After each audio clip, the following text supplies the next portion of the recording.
I think one of the most frequent questions I'm asked, whether it's in video comments or during streams, is some variation of, do you think the next Kingdom Hearts game will be primarily original or Square Enix inspired, and will it cut down on or eliminate the Disney stuff? A follow-up to that is usually, would you like or prefer that? And my answer is basically always no, followed by not particularly. I mean, being perfectly honest, I'll be playing the next Kingdom Hearts game that isn't on my phone, regardless of what the cartoony corporate makeup looks like, or if there is a lack of it entirely. It could switch over to DreamWorks or cereal brand mascots and it'll still be getting a pre-order from me. My soul is already far beyond saving. And if it somehow was this entirely KH original story or heavily influenced by Final Fantasy with little to no traces of the mouse, you'll catch me playing that too. But, and maybe I'm an outlier here, I don't really have a problem with the premise of having Disney stuff in the games. I think that's a mixture of pragmatism, some form of attachment to the tradition of it all, but also understanding the potential that these worlds have when it comes to contributing to the overall KH experience. I've seen it done so well, but note that the key word here is potential. The way I've come to see it, there is a very high ceiling and an incredibly low floor when it comes to the Disney worlds in these games.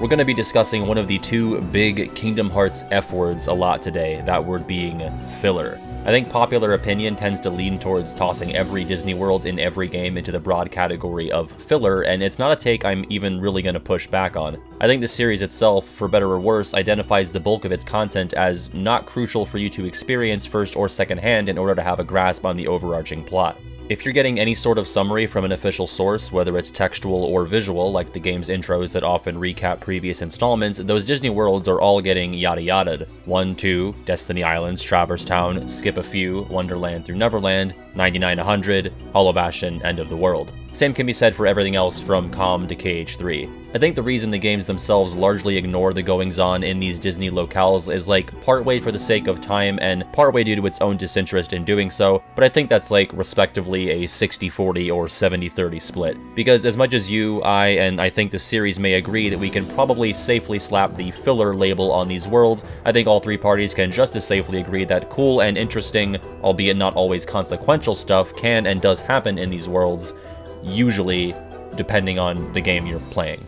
To circle back to one of those reasons why I'm not exactly itching to get rid of the Disney stuff despite being well outside of its target age demographic at this point, I kind of feel this stubborn certainty that this is intrinsically what Kingdom Hearts is. There is something fascinating about having these fairly mature and dark plot points playing out underneath this shiny, kid-friendly veneer. There are these gut-wrenching and dramatic conversations happening about identity, existence, or the lack thereof, and a few hours later you're in a slapstick routine with the comic relief characters from Mulan. There's this constant undercurrent of light versus darkness, good versus evil, which is not foreign to Disney's cinematic home turf, but we're talking about like multi-universal domination and the ending of everything, which was pretty unheard of at least up until the mouse purchased the Grimace's angry cousin. But this apocalypse is looming over everything while we sing Under the Sea or splash Rapunzel with pond water. Like, that's weird. We're experiencing two completely different ends of a spectrum here, and that's kind of the point for me. Some mood whiplash at times for sure, but that's just what this series has always been. I don't need all hair to be spiky and for all characters to be angsty. We have Final Fantasy, we have The World Ends With You.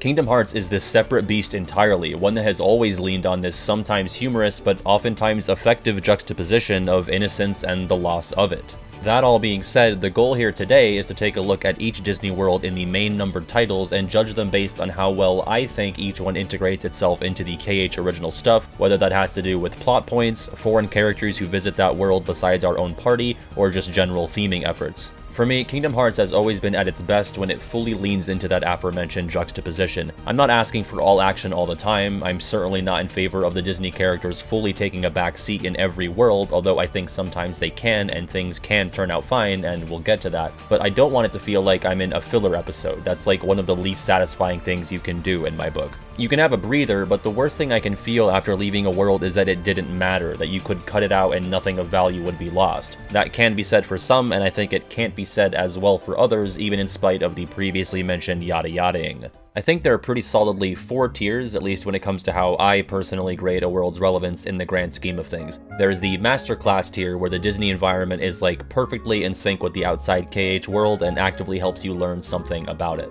There's one really obvious example with a few others trailing behind, mainly due to their environments not really being tailor-made for the story being told and the plot points being hit there. The next tier often has a visitor that really makes sense for the specific world, or maybe has some solid theming or a scene or two of interest that might have broader implications on the outside KH universe. We'll call it the clever little sneak tier. I consider everything mentioned so far a success. The second to last tier will be named in honor of the Twilight Town NPC who asks, "Can you try a little harder?" I tend to view the worlds in this tier as ones that are almost trying to trick you into thinking something noteworthy is happening because they plopped a foreign character in here or like went for some half-assed theming thing but kind of gave up before it even started. There's something here, yeah, but there almost might as well not be. I'm often frustrated by these worlds, mostly because they're basically all KH2 worlds that people like to point to and say, "See, look, content, it's not just 2 long stretches of nothing happening," even though it still totally is. They just gave Xigbar 20 bucks to show up here and pretend he did anything important. Sorry for getting salty already, I feel like I'm a caricature of myself sometimes. And for our last category, we've got the You Go Girl Give Us Nothing tier, which at best has some flimsy theming or a visit from Pete, and at worst is completely forgotten the moment you leave and existed in its own pocket dimension, selfishly and separately from the universe around it. But at least it didn't try and trick you and pretend that it's something it's not. We're gonna start with this group and work our way back up. To kick things off, potentially controversially, I'll make the sweeping statement that I don't think any world in KH3 qualifies for this tier. Left bracket, pause for audience to groan, right bracket. I think there's at least some semblance of effort that goes into making the Disney worlds feel, by and large, less isolated and detached from the KH universe than most of its KH2 counterparts and even some KH1 worlds. Not every single one is a home run, but the organization member that visits each world usually makes sense, and even when it doesn't, I'd rather see someone visit than not. I'll take even a shoehorned organization member over nothing, and that goes for both KH2 and 3. The only worlds from KH1 that I'd place here are 100 Acre Wood and Olympus Coliseum, actually. There's some sort of light theming things at play here, but I'm always going to weigh the more concrete moments and visitors over any flimsier parallels between what's happening in the Disney world and what happens with the original plot and characters. In the 100 Acre Wood, Pooh's looking for his friends, Sora's looking for his friends, that's about all we've got there. Olympus Coliseum, lacking a Princess of Heart or a visit from Riku, is one of the more detour-esque worlds in the game, in spite of the what it means to be a hero narrative and the budget "my friends are my power" speech that Sora gives after the Hercules Cup. Basically, every Disney world in the series is going to be selling the narrative about friendship and love being more powerful than brute strength, so these outings aren't going to be winning massive points with me. As for KH2, outside of the obvious Atlantica, which isn't moving any pieces, I think the most disappointing worlds in this regard are Agrabah and the Pride Lands, which features Pete bumbling around the first visits for his episodic meddling, followed by second visits that are completely insulated from the outside world. Like, again, KH2 actually has this consistent theming with its Disney worlds where every world deals with some degree of duality or an inner conflict. That has the potential to be super interesting and reflective of what's happening in the KH plot, whether we're talking Sora and Roxas, Riku and Ansem, existence and non-existence, and all that. You've got Simba's attachment to the past versus his responsibilities in the present, Iago's conflict between his loyalties to Jafar and to Aladdin, Ariel's upbringing in the sea versus her desire to be human, etc, etc. But it just barely scratches the surface and never really goes anywhere with it. It's there, it just hardly ever dives any deeper or makes an effort to be anything more than a slant rhyme to the general concepts being explored in the broader Kingdom Hearts universe. One last world that was close to making it out of this tier is the KH2 iteration of 100 Acre Wood, which at least plays around with the idea of losing memories, and that's got a bit of a stronger leg to stand on given how trendy amnesia is in this series. Moving on. This group of worlds is probably where the bulk of the conversation is going to take place. This section is mostly KH2 and 3 stuff, and with the former I often find that much of it is lauded as contributing to the big picture, whereas the examples from 3 drag the other, more successful Disney worlds down and cause the entire game to be painted with a broad brush. We'll start with my selections from KH2 first, and we'll split this group into worlds that are visited by the organization and worlds that aren't. As for the latter, we've got Halloweentown and Disney Castle / Timeless River. I'm giving Timeless River a little bit of credit here for shaking up the formula and getting Maleficent involved in a way that gives her just a bit of agency, as middling and short-lived as it may be. There are some more themes of duality at play here, obviously focusing on the past versus the present and Pete's transformation from well-meaning curmudgeon to purposeful villain. We also get our first real taste of time travel here, which will rear its ugly head in a more major way later on, so I'll afford the world some points for that. As for Halloweentown, the first visit is typical Team Rocket B-plot of the week shenanigans with Santa Claus and Maleficent, and absolutely nothing would be lost if it were cut entirely. Your understanding of any major player, their motivations, or the universe of Kingdom Hearts does not substantially change without it.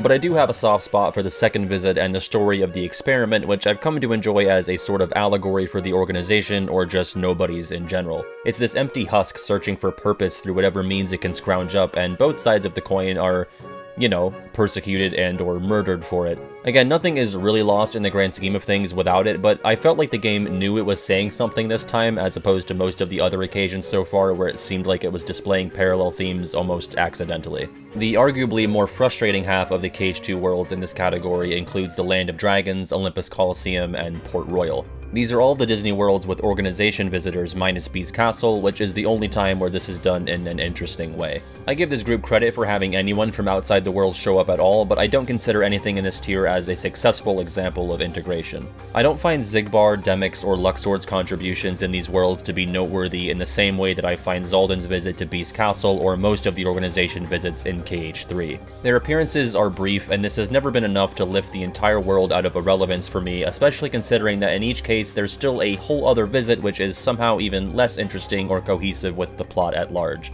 I can be agreeable to the notion that taking out Xaldin in Beast Castle helps build up some momentum and makes you feel like you're making progress taking down the organization and advancing the story in some way. But these other three visits don't really do anything in that way or have any broader implications on the original worlds or story, and that's because these members are basically just Pete in a black coat. These encounters aren't even mentioned again during subsequent confrontations with the organization members, save for a brief reference about Demyx in the Underworld by Sora, which Demyx doesn't even acknowledge because even he knows it wasn't that important. Mind you, Sora never chats with the organization members in KH3 about their past meddling in that game's Disney worlds either, but at least they actually did or said interesting things while they were there, at least if you ask me. But a little test I like to employ here is asking this: if you were to replace or remove the organization member in any given KH2 or 3 world, are you losing anything valuable? For the worlds in this tier, I think the answer is no. If you swapped Demyx and Xigbar in the Underworld and the Land of Dragons, I don't think anything changes. You could replace all of them with Pete, and I think all you miss out on is Sora being called Roxas once or twice. If you had Xaldin take Luxord's place in Port Royal, I, again, don't feel like much is lost.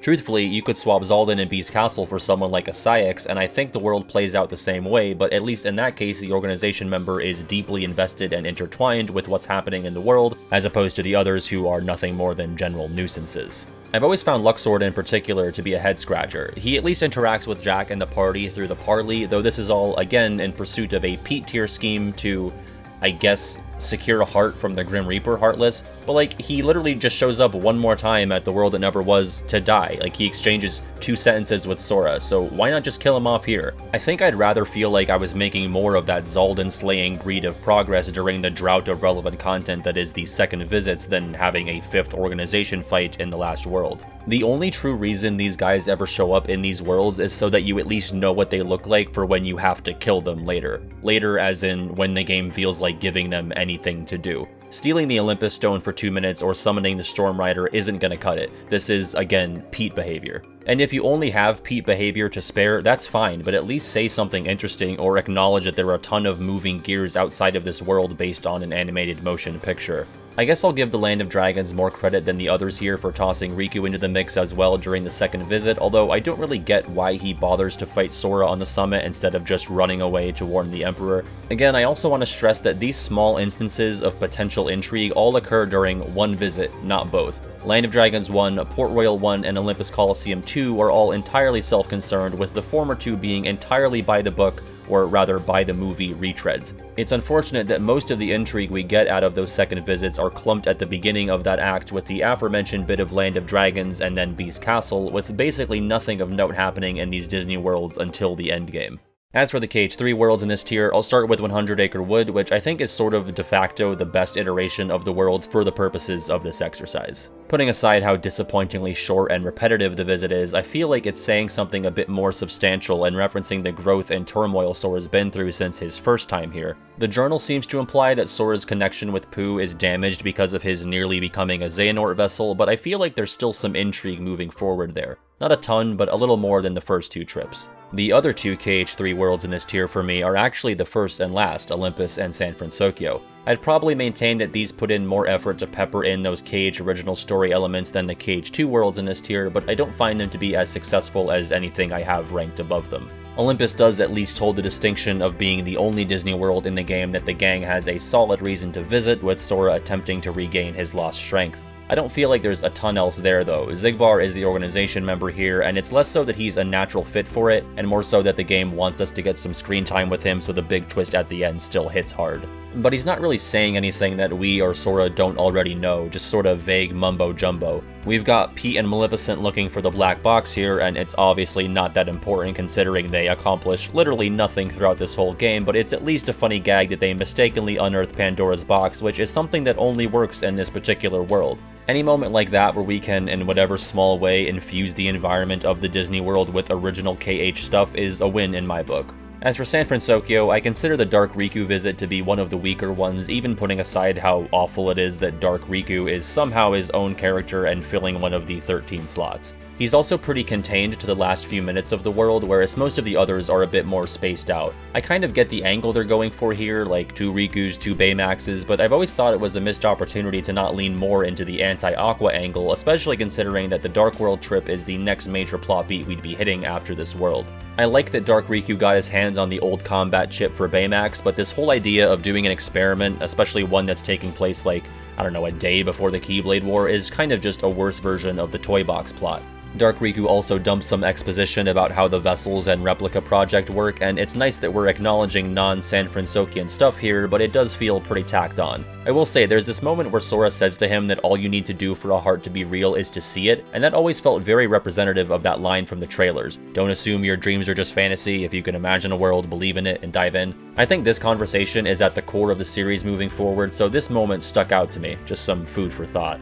Also, Maleficent and Pete are here again, and there's a fun callback where Dark Riku reminds her of the last time she was worth a shit before she got ganked, but again, nothing is accomplished here on their part. I do really like the moment on the bridge where Hiro talks about his brother and how he lives on in the team, and Sora is able to relate to that conversation and apply it to Roxas, complete with visual hallucinations, or whatever you want to call that. Again, it's a moment that really doesn't work as well if you place it in a different location. The context of the world complements the story element from outside the world that's being explored instead of serving as a background for it. The one world from KH1 I'm putting in this tier is Halloweentown, which doesn't really integrate outside stuff at all, but sort of sets the foundation for the conversations we'd see in later games about what it means to have a heart. Moving on to the mid-tier, the worlds that I think more or less do enough for me to consider their efforts an overall success. I'm putting most of the remaining KH1 worlds in this tier: Wonderland, Deep Jungle, Agrabah, and Atlantica. That being considered, I think KH1 is overall the best at making these Disney worlds feel like they're contributing to the big picture. Even if there's only 1 or 2 moments in each one, they feel substantial enough that it doesn't necessarily come off as pure filler to me. Bear in mind, we need to sort of readjust the standards when looking at these KH1 worlds, since the universe of Kingdom Hearts was dramatically smaller in 2002 than it was in even 2004 or 5. There's no Xehanort or organization yet, and a ton of the most common concepts in the modern Kingdom Hearts lexicon are hardly a twinkle in Tetsuya's eye at this point. That is to say, things that play big here are probably not playing as big in KH2 or 3. But I do find that these moments in the KH1 Disney worlds are potentially the most optimally paced out and feel proportionally relevant to the story being told and the broader universe being presented to us in that game. The clearest and most effective example is probably seen, or rather unseen, in Wonderland and Agrabah, which feature the kidnappings of Alice and Jasmine respectively. Bearing in mind that the Princesses of Heart were like the crux of the villain's plot in this game, having these pieces taken off the board as we visit these worlds really imparted a sense of progression, and that these worlds and characters had an actual part to play in the endgame. In the case of Agrabah, this includes Riku's off-screen continuation of his face heel turn, which is at the core of the character work happening in KH1. Agrabah also sprinkles in Sora's first encounter with Maleficent, as brief as it is, and some blink and you miss it lore where Genie references his familiarity with the keyhole from many, many years ago. We get something similar in Atlantica, which at first glance may seem like one of the least relevant KH1 Disney worlds, but I have it this high in large part due to the scene where King Triton destroys the Crystal Trident. In this short scene, it's revealed that Sora is not the first to wield the Keyblade, that it's been wielded for the means of destruction, and that its legacy goes back potentially thousands and thousands of years, which nicely complements the Genie line from earlier. Stuff like this makes these Disney characters feel less like smiling and interchangeable collectibles for your journal, and more like active and aware players in the grander universe of these games. It only makes sense that these ancient, primordial, and occasionally omnipotent characters would have some wisdom or insight to share on matters that aren't strictly confined to their world borders. No, I actually meant border. Granted, stuff like the Genie and Triton moments have long been forgotten by the series, and the intrigue these moments provide is probably on diminishing returns the further away you get from 2002, but at the time it had our minds running wild. While on Atlantica, and I don't weigh this super heavily and I've spoken about it before, but I love the parallels between Ariel and Riku in this game, two characters who you're probably not often comparing. But Ariel's story here is surprisingly reminiscent of Riku's, both starting out as characters who desperately want to see worlds outside their own and are manipulated by dark forces into making that dream a reality. Riku sees success here a bit more immediately, but he also has to undergo a 4-game arc in which he pursues redemption for his past sins, whereas Ariel gets over it pretty quickly and is singing show tunes within a few months. Some fish are just built different, I guess. The last KH1 world I've put in this category is Deep Jungle, which again might not look like a lot at first glance, but has some cool moments in it. My favorite of which is another thing I've praised in the past, the tease with the slideshow that causes Kairi's heart to stir within Sora. It's such a cool piece of foreshadowing, and one that you're not even likely to remember until a second playthrough. It's organically worked into the task at hand, and it actually has meaningful implications on the overall plot. The beginning of the world also has Sora imagining this heart-based Kairi projection, which you think might have tipped me off as to what was going on later with that slideshow, but I was none the wiser. I was also 6, in fairness. And there's one other thing, and maybe I find it more fun than most, but I always find it so interesting when there's some actual conflict or disagreement between SDG. This is one of literally 3 times that it ever happens in a substantial way. And I don't know, maybe it's something we don't really need at this point in the series, like they're just Sora's Disney dads now, and that's fun and good in its own way, but it was also sort of fun when they weren't on the same page, like here in Deep Jungle. Up to this point, Sora is like a means to their end. They're basically ride-sharing. They butt heads here, and by they, I mean Sora and Donald, and things are eventually smoothed over because nothing brings people together like the crushing death of Brian and Blessed. The relationship is steady up until Hollow Bastion, and we all know how that goes. The only time after that where it's ever shaken up again is the late game of Chain of Memories, a game that's by far my favorite as far as interactions between the trio goes, but that's a story for another day. A day from a little over a year ago, actually. I've done a video about it. Again, maybe it's something I place too much stock in, but I like when this group who's constantly traveling together experiences something other than light ribbing or shared ignorance about what's happening around them. As for the Soul Cage 2 world in this tier, we've got the already off-mentioned Beast Castle. If just 3 or 4 of the worlds in Cage 2 made the effort that Beast Castle does, I think this game would be absolved of basically all of my pacing and filler complaints. We've already talked about Zaldan's deployment to this world, and while his end goal is basically just make a strong Heartless and nobody out of Beast, the way he goes about trying to do it is some of the more compelling Disney content in the game. He's not sitting on the sidelines summoning Heartless or running away, he's got his hands dirty, fully involved with a psychological plot to gaslight this wolf bear buffalo monster in a cape. Not only that, but this manipulation plays on the conventions of the movie without walking through the movie step by step.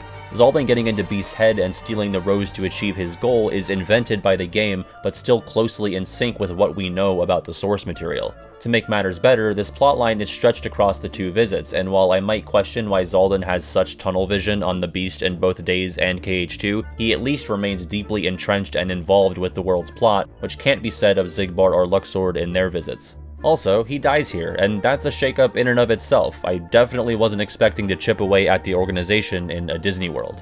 And continuing that thread of organization members in Disney worlds, we've got 4 of the 5 remaining KH3 worlds: Toybox, Kingdom of Covid, Arendelle, and the Caribbean. Again, you might be thinking about these worlds and remembering how most of them were pieces of their respective movies squeezed onto the KH3 disc, and I'm not refuting that. With the exception of Toybox, all of those worlds have considerably long sequences that are pulled shot for shot, line for line from the movie. That's a given. But make no mistake, as long as these blocks of cutscenes are, and as familiar as they may seem, I find that these worlds still make time to more substantially contribute to our understanding of the game's overarching plot than its KH2 counterparts. At the bare minimum, they'll often tell us something new, make us look at external events in a different way, or comment on a Kingdom Hearts original convention in a way that only that specific world can accomplish. Certain KH2 worlds may have fewer cutscenes and may be less derivative, but they're still far more self-concerned and detached from outside machinations. It might seem like I'm harping on this, and that's primarily because I've seen a lot of discourse comparing these two games since 2019, and when it gets to the big F filler conversation, I often find myself baffled. For me, it depends on how high your bar is, and maybe I've got a low bar, but I would think that anyone who immediately deems everything before the Keyblade Graveyard in KH3 to be pure filler would have to think the same of everything in KH2 between Twilight Town and 1000 Heartless, and then 1000 Heartless and the world that never was. It's not even the conversation about if it's filler or not. I actually don't care too much about that despite being this far into a video about it. It's the double standard that really steams my carrots, smacks my ass, and or bundles my grundle if it pleases the court. I mean, I like the combat too, guys. I just don't like it enough to excuse being starved of any meaningful commentary. On the lower end of the totem pole for me is the Kingdom of Covid and Arendelle, and I hope I can convince you that I'm trying to take an unbiased approach when looking at each world for this project, because by all other metrics, I fucking hate Arendelle. I hate the environment, the world design, how it suffers from doing the movie plot-itis more than any other world in the series, how SDG are usually spectators instead of participants, and how little creativity the team was allowed regarding what went on with the cast of Frozen. Kingdom of Covid suffers from similar issues to a less obnoxious degree, though I like the world design there more. I digress on that front. Even still, despite all of that, I think the small tidbits we get from Marluxia and Larxene elevate these worlds in this specific analysis over everything in those previous two tiers. Marluxia informs Sora and the player of the existence of the new 7 Hearts, and Larxene relays the information that Xehanort has his 13 Darknesses. Just with that, I've already learned more about the Kingdom Hearts universe and these two worlds than I had through the combined efforts of KH2's Olympus Coliseum, Port Royal, Agrabah, Pride Lands, etc. Again, low bar maybe, but there's a reason the bar was set that low going in. I don't, however, think that Marluxia and Larxene are as naturally involved with each world's plot as Xaldin was in Bee's Castle, but their appearances are at least spread out throughout the world. I also don't think there's anything being told to us that needed to come from them, or that they're necessarily taking advantage of the environment or characters around them to comment on external affairs. But I do think that there is a reason that each organization member is assigned to their particular world, if that makes sense. For Marluxia, aside from the world's obvious association with flowers, he's placed alongside characters that pretty closely mirror his experience in Castle Oblivion. Marluxia was pretty much Mother Gothling Naminé back in 2004. I wish the game would have made the Rapunzel and Naminé parallel a bit more pronounced, but I have to imagine Marluxia specifically was written for this world for that reason. Larxene is an interesting one because you can't really call her appearance in Arendelle thematically relevant just because she's the sole woman in the organization visiting the world with 2 women as the protagonists. And yet, while I don't think anything changes plot-wise if you swap Larxene out for someone else, I still think you lose something there without her. The way I'm going to describe it sounds flippant, but all of her interactions with Sora here feel like her lecturing him on why he ought to stop trying to mansplain to Elsa, and I think it's just way better coming from her than someone like a Luxord or Marluxia. I found myself kind of agreeing with what she was saying, like, yeah, actually, maybe you should shut the fuck up for once, Sora. I think I'll also shut the fuck up about it since I'm a guy and I don't really know what I'm talking about. Arendelle does have a moment that I actually forgot about, sort of similar to the San Francisco Bridge, where Sora hears Anna's story that she sings to him for some reason, and he recalls how Riku similarly shut him out in order to protect him during KH2. Again, moments like these help the worlds feel like they're having an impact on Sora and that there is self-reflection to be done and things to learn by visiting them. The Caribbean is another one that's very much going through the movie motions, but I'm honestly in love with the idea that the organization is fascinated by the existence of Davy Jones and wants to learn more about how exactly that's possible. Already, their intentions here are more pointed than most of their trips to KH2 worlds. And the game is using something unique to the Caribbean that would logically be relevant to the interests of the organization. I'd bet they would have had a similar interest in creatures like Olaf and Marshmallow if Disney didn't have a stranglehold on that world in particular. On top of that, it's so fun that there's another black box in the mix here, something that's original to the movie but would, again, realistically be something on the organization's radar. And it all pays off for that small moment at the end where Vexen realizes that everyone's been talking about a literal beating heart and not the metaphysical concept that people are usually referring to, like 99.9% of the time. It's a gag that really only works in a world like the Caribbean, and it's just a fun moment where two halves of this whole acknowledge each other and sort of lampshade the ridiculousness of it all. Luxord also feels a lot more interwoven this time around, and it obviously makes sense to deploy him here since KH2 set that foundation, which he acknowledges. And these worlds always win big points from me when we get to see the organization members directly interact with the Disney inhabitants. Jack finally learns his lesson after being duped by several parleys and strikes back with the power of halitosis, somehow defeating a character with time powers. Always fun to see the Disney characters take a cue from Belle and exercise some agency instead of just letting themselves be terrorized by anime edgelords all day. Toybox is one that I appreciated a lot more when I took a look at it for this project. I think it plays a lot better in the wake of Remind and Melody of Memory, which is where we really start to get into the weeds with the talk of alternate world lines and unreality. But in retrospect, this is the world where we're not only introduced to Yozora and Verum Rex, but the concept of alternate worlds in Kingdom Hearts. We've had stuff in the past like database simulations or dream worlds, but this immediately rang as something a bit more cosmically and temporally separate. I'd love to know how the organization was just able to do that, and maybe we'll learn more about that in a future game. And they decided to do this in the Toy Story level of all places. Like, weird move, but cool nonetheless. I should note, I'm not really in love with how the world plays out as a contained story since we sorta meander around and don't see a ton of resolution, but I can't ignore the concepts being introduced and explored here. As for the world's organization visitor, young Xehanort as a character isn't someone I find to be a perfect fit for the Toybox, but I think he's got a worthwhile reason to be here in hindsight. Again, harkening back to the physically heartless sea monster and sentient snowmen, the organization understandably has an interest in a world where it appears that plastic toys have achieved consciousness and hearthood.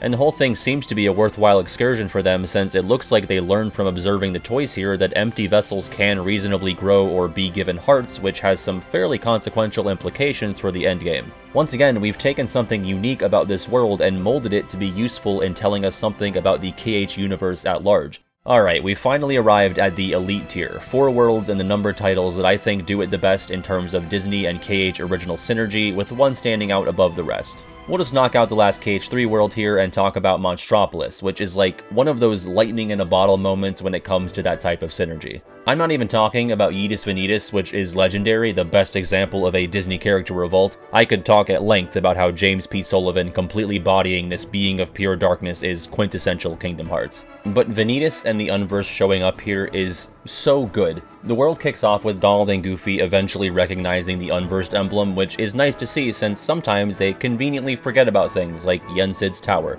They tell Sora about how the king fought against them alongside TVA a decade ago, so already we're having conversations that are typically reserved for places like a Radiant Garden or Twilight Town. The actual return of Vanitas is fairly delayed for most of the world, but he really chews the scenery when he finally shows up. I don't really know how to intelligently discuss how fucking perfect it is that this is how we get Vanitas back. A factory that's tailor-made for extracting negative emotions is responsible for reconstructing his heart. It's such a natural fit, and in the moment I couldn't get over how clever it was. I kind of still can't. The nature of this world allowed for this actually important thing to happen. They would have come up with somewhere else to stick Vanitas without it, but isn't it really cool that this was the route they took?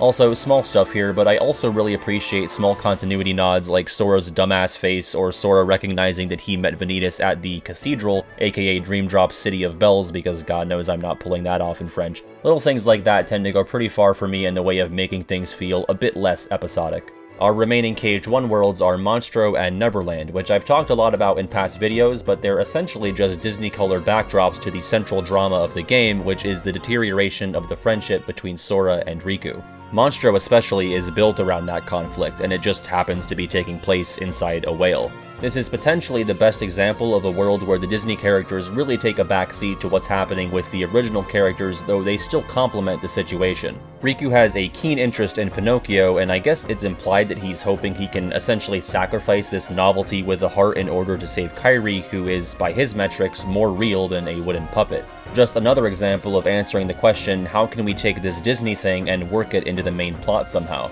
Neverland is much of the same, except on a bit darker part of the gradient, as Riku is pretty far gone by this point. There's Peter Pan stuff happening, sure, but the world really hinges on those interactions between Sora and Riku and the heartbreaking reality of Sora being so close but so far away to Kairi after an entire game of searching. Much of the atmosphere in Neverland can probably be credited to how it serves as the pre-game location for Hollow Bastion. Neverland in this game is literally a ship in transit to that world. There's a sense of genuine anticipation and momentum building up here despite taking place in a Disney setting. This brings us to what I truly think is the best example of checking all of my arbitrary criteria boxes, and that's Space Paranoids. Sort of ironic maybe, considering I've been so hard on KH2 throughout this exercise, but I think this one legitimately does it the best. I don't know any behind-the-scenes stuff about how Tron was selected for this game, but whereas every other Disney World in the series feels like, okay, here's our selection, let's do the best we can with it, Space Paranoids feels like the opposite. This world feels like we're explicitly putting this world in because of how we're going to use it to say something about the world of Kingdom Hearts. In fact, they basically just recontextualize the existence of the program to more comfortably fit into the KH narrative. The source material sort of naturally lends itself to being more flexible given that it's already a story about a world within a world. Here, it exists jointly with the original Kingdom Hearts content instead of separately from it. Recontextualizing the world as part of Ansem the Wise's computer system and needing to progress through it in order to gain access to important data about the outside world is genius. I honestly didn't appreciate it on my early playthroughs of the game, probably because I hardly knew anything about Tron, let alone that it was a Disney property. In a way, I think its relative obscurity sort of aids its ability to be taken more seriously. The way this world is set up easily makes this the only first trip to a Disney World in KH2 that I find to be worth a damn, since the party's motivations both inside and outside the program are so intertwined. Not to mention, things that happen in this world have visible, physical implications on the world outside, whether it's unleashing Heartless or the looming threat of the self-destruct protocol. Even the second visit, while not as heavily involved with the main story, still serves the purpose of revealing Hollow Bastion's true name as a direct result of what was accomplished within Space Paranoids. To this day, I don't think there's been another Disney World that works as harmoniously and symbiotically with the Kingdom Hearts universe than Space Paranoids. Again, given the nature of the source material and the world's status as a computer program, it might be a lofty mark to strive for, but I think it's the gold standard for making filler feel not so fillery.